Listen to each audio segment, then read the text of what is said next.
അപ്പൊ ഈ അസൂയ എന്ന് പറയുന്ന രോഗം അത് വരും, മനുഷ്യ സഹജമാണ്, മനുഷ്യന്മാർക്ക് വരും.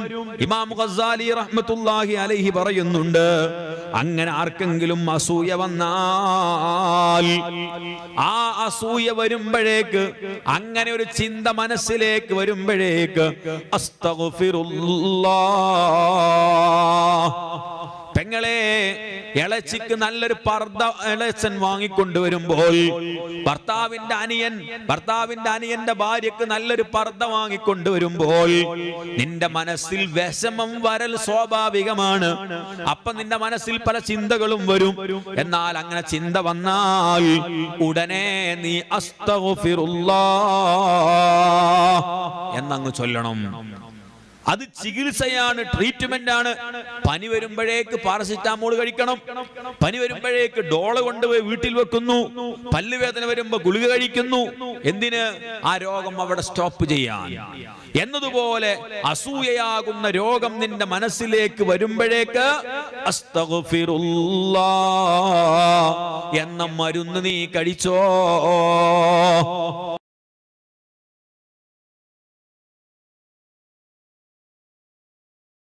അസൂയ ഉണ്ടാകുമ്പോഴാണ് സിഹിർ ചെയ്യാൻ പോകുന്നത്. സുബ്ഹാനല്ലാഹ്.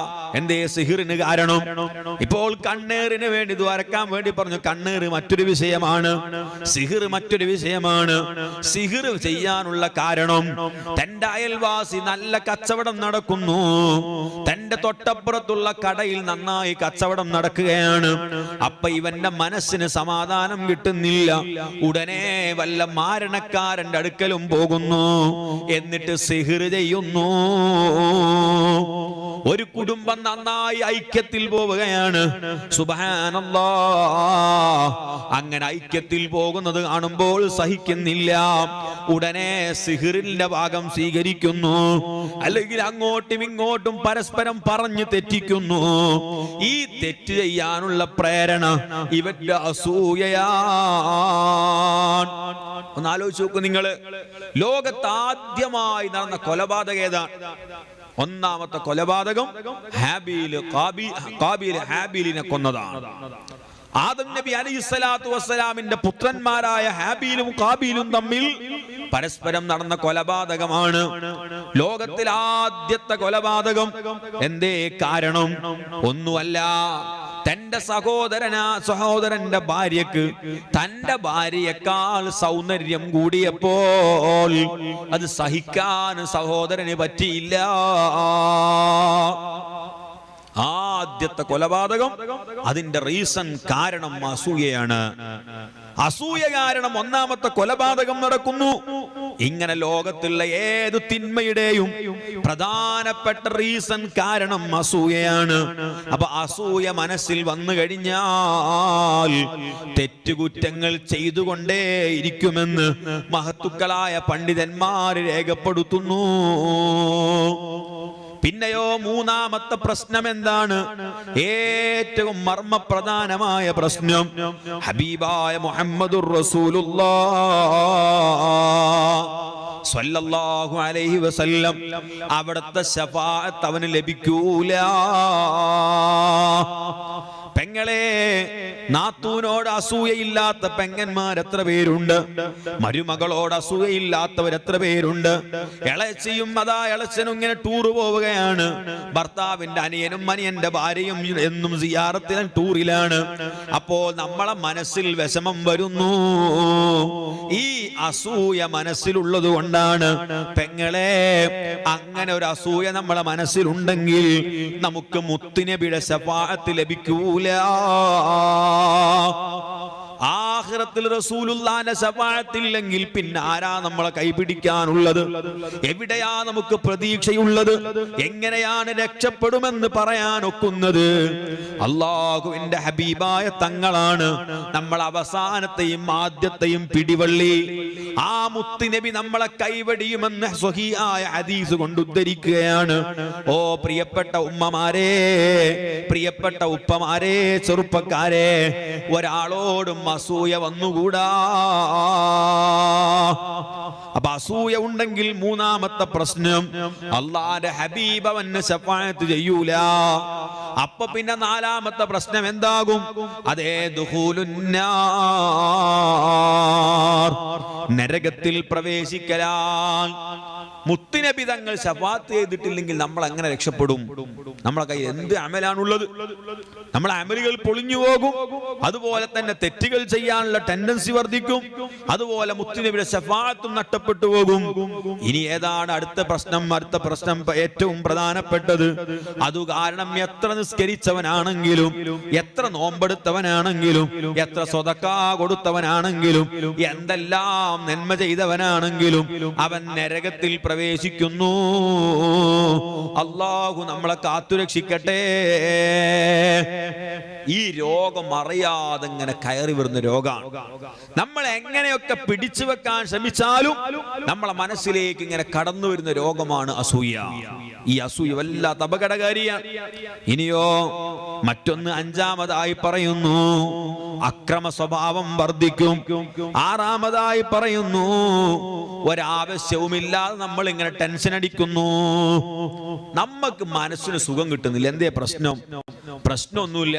നമ്മളെ കൂടെ ജോലി ചെയ്തിന ആൾക്ക് ജോലിയിൽ കയറ്റം കിട്ടിയിട്ടുണ്ട്, അത് നമുക്ക് ടെൻഷൻ. അപ്പുറത്തെ വീട് ഇങ്ങനെ വലുതാകുമ്പോ ഇവന്റെ നെഞ്ഞത്തൊന്നുമല്ല കല്ല് കയറ്റി വെക്കണ്, പക്ഷെ ഇവനൊരു വേദന, വല്ലാത്ത പ്രശ്നം, ടെൻഷൻ. ഇവന്റെ പ്രഷർ ഇങ്ങനെ കൂടുകയാണ്, ഇവന്റെ ഷുഗർ കൂടുകയാണ്, ഇവന്റെ പ്രഷർ കൂടുകയാണ്, ഇവന് ടെൻഷൻ വർദ്ധിക്കുകയാണ്. എന്തേ കാരണം? അപ്പുറത്തുള്ളവൻ വാഹനം ബുക്ക് ചെയ്തിട്ടുണ്ട്. ആ വാഹനം കിട്ടുന്നത് വരെ ഇവന്റെ മനസ്സിൽ വിഷമമാണ്, ടെൻഷനാണ്. വീട് പണി നടക്കുമ്പോൾ വിഷമമാണ്, ജോലിയിൽ കയറ്റം കിട്ടുമ്പോൾ വിഷമമാണ്. ഇതെന്തൊരു വിഡ്ഢിത്തരമാണ്. അവന് ശമ്പളം കിട്ടും, നമുക്ക് പ്രഷർ കിട്ടും. അവന് നല്ല വീട് കിട്ടും, നമുക്ക് ഷുഗർ കിട്ടും. ഇതാണ് അസൂയയുടെ ഏറ്റവും വലിയൊരു പ്രശ്നം. പണ്ഡിതന്മാർ രേഖപ്പെടുത്ത എത്ര കറക്റ്റാണ്, എത്ര ശരിയാണ്. നമ്മുടെ നിത്യജീവിതത്തിൽ കണ്ടുകൊണ്ടിരിക്കുന്ന നമ്മുടെയൊക്കെ മനസ്സിനോട് നമ്മളിങ്ങനെ ചോദിച്ചാൽ പല ആളുകൾക്കും യെസ് പറയേണ്ടി വരും. സ്വന്തം നഫ്സിനോടെങ്കിലും. മറ്റുള്ളവരോട് എനിക്കങ്ങനെ അസൂയൊന്നുമില്ല കേട്ടോ എന്നൊക്കെ നമ്മൾ പറയും. പക്ഷെ നമ്മളെ മനസ്സിനോട് എന്താ സത്യം പറയേണ്ടി വരുമല്ലോ. നമ്മളെ മനസ്സിനോട് ആത്മാർത്ഥമായി ചോദിക്കുകയാണ്, എനിക്ക് എന്റെ കൂട്ടുകാരന്, അയൽവാസിക്ക്, കൂടെ ജോലി ചെയ്യുന്നവന്, കൂടെ പഠിക്കുന്നവന്, കൂടെയുള്ള ഉസ്താദിന്, എന്റെ കൂടെ പഠിച്ചവന് വല്ല വളർച്ചയും ഉയർച്ചയും വരുമ്പോൾ എനിക്ക് എത്രമാത്രം ആത്മാർത്ഥമായി എനിക്കതിനെ സന്തോഷിക്കാൻ പറ്റുന്നുണ്ട്, സന്തോഷിക്കാൻ ആത്മാർത്ഥമായി എത്ര പറ്റുന്നുണ്ട്? ഉണ്ട് എങ്കിൽ നമ്മൾ നന്നായി, അതല്ല എങ്കിൽ അപകടം തന്നെയാണ്. നമ്മുടെ ടെൻഷൻ ഇങ്ങനെ വർദ്ധിക്കും. മഹാന്മാർ എഴുതി വെക്കുകയാണ്, കഴിഞ്ഞില്ല. ഏഴാമതായി പറയുന്നു, അവന്റെ മനസ്സിന് അന്ധത വർദ്ധിക്കുകയാണ്. മനസ്സിന് അന്ധത ബാധിക്കുന്നതാണ്. ആര് എന്തു നന്മ ചെയ്താലും ആ നന്മകളൊന്നും കാണാൻ കഴിയൂല. ഇപ്പൊ ഒരു ആലിമിനോട് നമുക്ക് അസൂയ വന്നു. ഉദാഹരണത്തിന് പറയാം, നമുക്ക് സുൽത്താനുൽ ഉലമ കാന്തപുരം ഉസ്താദ്, അല്ലാഹു ദീർഘായുസ്സും ആഫിയത്തും കൊടുക്കട്ടെ, ഉസ്താദിനോടും ഉസ്താദിന്റെ പ്രസ്ഥാനത്തിനോടും ഒരാൾക്ക് അസൂയ വന്നാൽ, അങ്ങനെയുള്ള ആളുകളൊന്നും ഇപ്പൊ ഇല്ല, എല്ലാ പ്രശ്നങ്ങളും തീർന്നു പോയിട്ടുണ്ട്. അങ്ങനെ ആർക്കെങ്കിലും ഒരു അസൂയ വന്നാൽ ഓരോ ദിവസവും 10,000 മക്കൾക്ക് ഭക്ഷണം കൊടുക്കുന്നു. ആ നന്മ ഇവന് കാണാൻ കഴിയുന്നില്ല. കാരണം അസൂയ ഇവന്റെ കണ്ണുകളെ, മനസ്സുകൾ അടച്ചു കളഞ്ഞിട്ടുണ്ട്. ധാരാളം ആളുകൾക്ക് ജോലി കൊടുക്കുന്നുണ്ട്, അത്രയും നന്മകൾ കാണാൻ കഴിയുന്നില്ല. എത്രയോ ആളുകൾക്ക് സാന്ത്വന പ്രവർത്തനങ്ങൾ നടത്തിക്കൊണ്ടിരിക്കുന്നുണ്ട്. നിരവധി പള്ളികൾ നിർമ്മിക്കുന്നുണ്ട്, മദ്രസകൾ നിർമ്മിക്കുന്നുണ്ട്, 10,000 മുതഅല്ലിമീങ്ങളെ വാർത്തെടുക്കുന്നുണ്ട്, ഡോക്ടർമാരെ വാർത്തെടുക്കുന്നുണ്ട്, അഡ്വക്കേറ്റുമാരെ വാർത്തെടുക്കുന്നുണ്ട്, എഞ്ചിനീയർമാരെ വാർത്തെടുക്കുന്നുണ്ട്. പക്ഷേ ഇതൊന്നും കാണുന്നില്ല.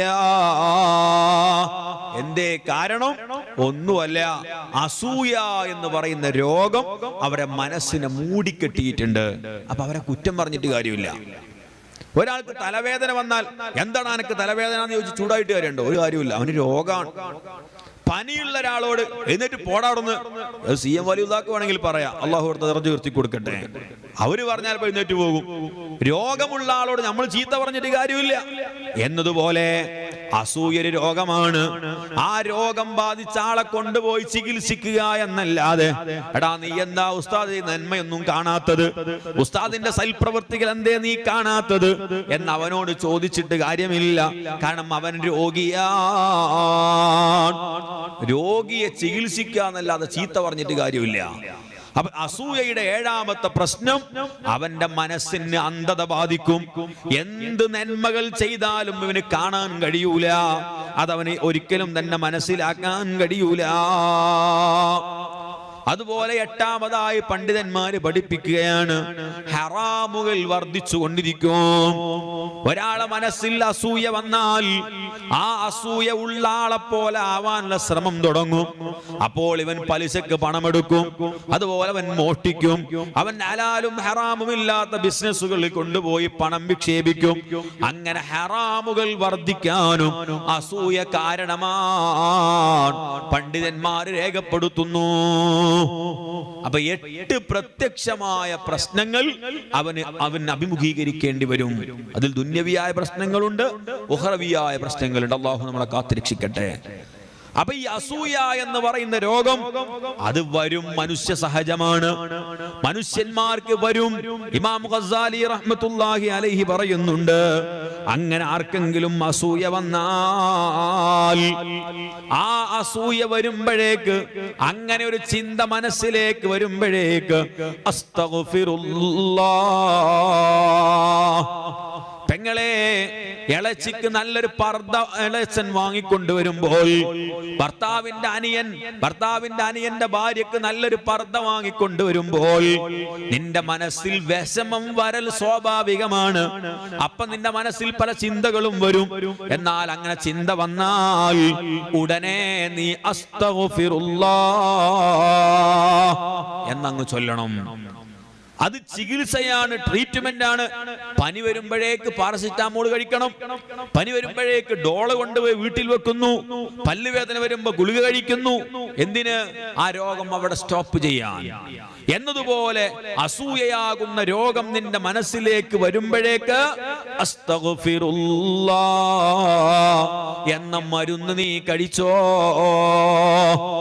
ഇമാം ഗസാലി റഹ്മത്തുള്ളാഹി അലൈഹി പഠിപ്പിക്കുകയാണ്.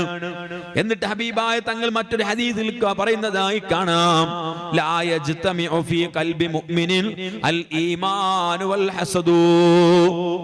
ഒരു മുഅ്മിനായ മനുഷ്യൻ ഒരിക്കലും ഒരാളോടും അസൂയ ഉണ്ടാകൂല. മാത്രമല്ല ഈമാനുള്ള ഒരാൾക്ക് അസൂയ ഉണ്ടാകൂല. അപ്പൊ അസൂയ ഉള്ള ഒരാളെ ഈമാൻ പരിപൂർണമല്ല. മുഅ്മിനിന്റെ മനസ്സിൽ ഒരു മനുഷ്യന്റെ മനസ്സിൽ ഈമാനും അസൂയയും ഒരുമിച്ച് കൂടൂല. ഹബീബ തങ്ങൾ ഹദീസ് എത്ര ഗൗരവമുള്ള ഹദീസാണ്. ഈമാനുള്ള മനുഷ്യന്റെ മനസ്സിൽ അസൂയ ഉണ്ടാകൂല, അസൂയുള്ള ആൾക്ക് ഈമാൻ ഉണ്ടാകൂല. അല്ലാഹു നമ്മളെ കാത്തുരക്ഷിക്കട്ടെ. ഇപ്പൊ ഈ ഒരു അസുഖം നമ്മളെ മനസ്സിലുണ്ടെങ്കിൽ നമ്മൾ ഇന്ന് മരിച്ചാൽ ഈമാനില്ലാതെ മരിക്കുന്ന സാഹചര്യം വരും. അങ്ങനെ മരിച്ചാലോ? അങ്ങനെ മരിച്ച നേരെ നരകത്തിലേക്ക് പോകും. അല്ലാഹുവേ ഞങ്ങളെ നീ കാക്കണേ അല്ലാ, ഞങ്ങൾ ഈമാൻ നീ സലാമത്താക്കി തരണേ അല്ലാ. അപ്പോ ഒരു അസുഖം അസൂയയാണ്. ഇത് നമ്മളെ മനസ്സിലുണ്ടെങ്കിൽ ഇസ്തിഗ്ഫാറാകുന്ന മരുന്ന് കഴിച്ച് ആ രോഗത്തെ നമ്മൾ ശമിപ്പിക്കണം. മറ്റുള്ളവരെ കുറിച്ച് നല്ലത് ചിന്തിച്ചു കൊണ്ടിരിക്കുക. കാരണം അസൂയ എന്ന് പറഞ്ഞാൽ അത് അള്ളാനോട് സമരം പ്രഖ്യാപിക്കലാണ്. എന്താ അർത്ഥം? എനിക്ക് ശരിക്കും നല്ല നിലക്ക് നടക്കാൻ അല്ലാഹു തആല തൗഫീഖ് തന്നില്ല, എന്നാൽ മലിക് ഉസ്താദിന് നടക്കാൻ നല്ല അല്ലാഹു തആല സൗകര്യം കൊടുക്കുകയും ചെയ്തു. ഞാൻ മൂപ്പരോട് അസൂയ കാണിച്ച അതിന്റെ അർത്ഥം എന്താ? അതിന്റെ അർത്ഥം പടച്ചോൻ ചെയ്തത് ശരിയായില്ല, എന്നെ ഇങ്ങനെ ആക്കി. അല്ലാഹു തആല അദ്ദേഹത്തിന് ആരോഗ്യം അല്ലാഹു നിലനിർത്തി കൊടുക്കുമാറാവട്ടെ. അല്ലാഹു ഇനിയും ഒരുപാട് ഇൽമിലും ദീനീ സേവനത്തിനൊക്കെ അല്ലാഹു തൗഫീഖും വർദ്ധിപ്പിച്ചു കൊടുക്കുമാറാവട്ടെ. ഞാൻ അദ്ദേഹത്തിനോട് അസൂയ കാണിക്കുന്നതിന്റെ അർത്ഥം അല്ലാഹ് എന്നെ ഇങ്ങനെ ആക്കിയത് ശരിയായില്ല, അല്ലാഹു അവർക്ക് സൗകര്യം കൊടുത്തത് ശരിയായില്ല, അല്ലാഹുവിലുള്ള ഖദർ ഖലായിലുള്ള വിശ്വാസം എനിക്ക് നഷ്ടപ്പെട്ടത് കൊണ്ടാണ്. അല്ലാഹു ഒരാൾക്ക് പണം കൊടുക്കുന്നു, എനിക്ക് അല്ലാഹു തആല പണം തന്നില്ലെങ്കിൽ രണ്ടും അല്ല ചെയ്തതാണ്. അല്ല ചെയ്തതിന് ന്യായമുണ്ട്, അല്ല ചെയ്തതിന് പ്രത്യേകമായ ചില കണക്കാക്കലുകളുണ്ട്. അതിൽ എനിക്ക് വിരോധം വന്നുകൂടാ. അത് അള്ളാനെ ചോദ്യം ചെയ്യലാണ്. അള്ളാഹുവിലുള്ള വിശ്വാസം കുറഞ്ഞു പോയത് കൊണ്ടാണ് എനിക്ക് വീട് തന്നില്ല, അള്ളാഹുവിന് വീട് കൊടുത്തു. എന്റെ വീട് ചെറുതായി പോയി, അവരെ വീട് വലുതായി പോയി. രണ്ടും കൊടുത്തത് അള്ളയാണ്. എനിക്ക് പ്രതിഷേധിക്കാൻ വകയില്ല. അപ്പൊ ഈ രോഗം മാറാനുള്ള ഒരു വഴി ഞാൻ എന്റെ റബ്ബ് കൊടുത്തതല്ലേ, ഞാൻ എന്തിനാ അസൂയ കാണിക്കുന്നത് എന്നെന്റെ മനസ്സിലേക്ക് ചിന്ത കൊണ്ടുവന്നാൽ പിന്നെ എനിക്ക് അസൂയ ഉണ്ടാകൂല, പിന്നെ എനിക്ക് വെറുപ്പുണ്ടാകൂല. ഞാൻ അതിനെതിരെ ഒരു പ്രവൃത്തിയും ഞാൻ ചെയ്യൂല. അള്ളാഹു നമ്മളെ അങ്ങനെയുള്ള നല്ല മുത്തഖീങ്ങളിൽ പെടുത്തി അനുഗ്രഹിക്കുമാറാവട്ടെ.